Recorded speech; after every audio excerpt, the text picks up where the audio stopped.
Halo semuanya, perkenalkan nama saya Atalia Victoria Dominiku Pagan dengan NIM F551240228. Saya dari Teknik Informatika kelas A.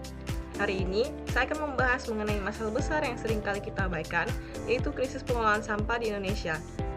Dengan populasi lebih dari 270 juta jiwa, Indonesia menghasilkan sekitar 31,9 juta ton sampah per tahunnya. Dan lebih mengejutkannya, sekitar 11,4 juta ton tidak terkelola dengan baik. Apa dampaknya? Mari kita bahas bersama. Kita masuk ke pembahasan pertama, yaitu penyebab utama masalah sampah. Yang pertama, yaitu kurangnya kesadaran masyarakat tentang pentingnya memilah sampah. Masyarakat di Indonesia umumnya belum memiliki kebiasaan memilah sampah antara yang bisa didaur ulang dan yang tidak.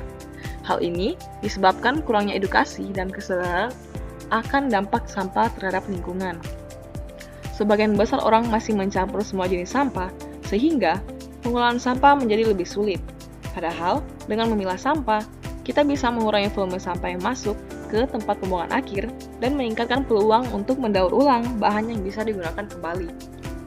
Yang kedua, yaitu minimnya fasilitas daur ulang di banyak daerah. Fasilitas daur ulang di Indonesia bisa dibilang masih terbatas, terutama di daerah-daerah non-perkotaan. Banyak daerah yang belum memiliki teknologi atau infrastruktur yang memadai untuk mengolah sampah secara efisien. Oleh karena itu, sampah yang dapat didaur ulang seringkali berakhir di tempat pembuangan atau mencemari lingkungan. Sumber daya yang terbatas ini dalam pengolahan sampah dapat memperburuk masalah.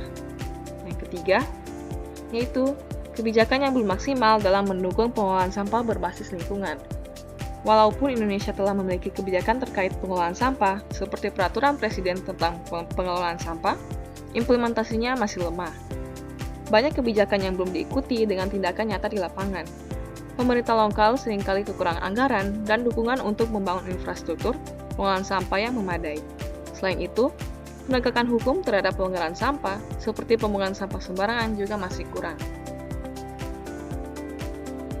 Menurut data Sistem Pengelolaan Sampah Nasional atau SIPSN, Kementerian Lingkungan Hidup dan Kehutanan atau KLHK, 2023 hingga 24 Juli 2024, timbunan sampah nasional dari 290 kabupaten atau kota mencapai 31,9 juta ton. Dari jumlah tersebut, 64,3% atau 20,5 juta ton dapat terkelola, sementara 35,7% atau 11,4 juta ton tidak terkelola dengan baik. Namun, data tersebut belum sepenuhnya lengkap. Per 24 Juli 2024, hasil input hanya berasal dari 290 kabupaten atau kota di Indonesia, sedangkan totalnya ada 514 kabupaten atau kota.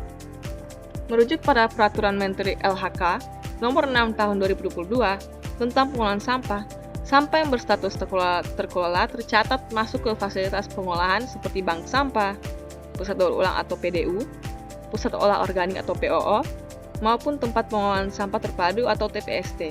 Sementara itu, sampah yang tidak masuk ke dalam fasilitas tersebut dikategorikan sebagai sampah yang tidak terkelola. Di beberapa kota besar seperti Jakarta dan Surabaya, masalah sampah masih menjadi sangat serius. TPS atau tempat pembuangan sementara sering kelebihan kapasitas, dan banyak sampah akhirnya berakhir di laut.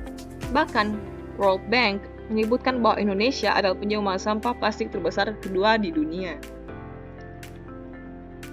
Solusi yang kita bisa lakukan yaitu, secara individu, mulailah kita memilah sampah organik dan non-organik. Kita juga dapat mengurangi penggunaan plastik sekali pakai seperti sedotan dan kantong plastik. Secara komunitas, kita dapat mengajak tetangga kita untuk ikut serta dalam gerakan bank sampah. Kita dapat mendorong kampanye daur ulang kreatif seperti membuat barang bernilai ekonomi dari sampah.